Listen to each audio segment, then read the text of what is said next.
Simon & Schuster Audio presents The Satisfaction Café, a novel by Wang, read by Katharine Chin.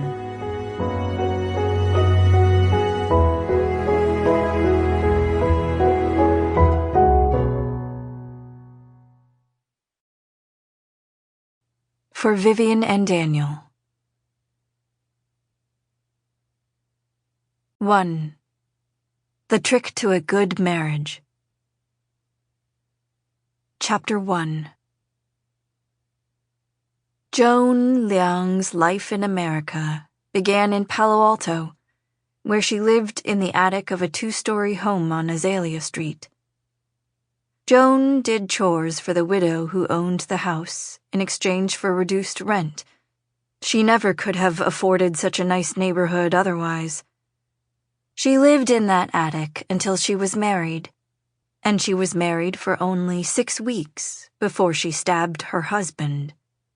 Joan was 25 and had lived in the United States for 2 years. The year was 1977. Joan had not thought she would stab her husband.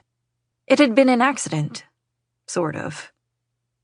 Afterward, she was disappointed that marriage had not turned out as she'd imagined. She had thought it would be wonderful.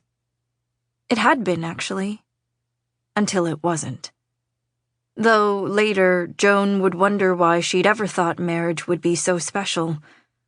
As a child in Taiwan, most of the married women Joan encountered were melancholy, if not outright miserable.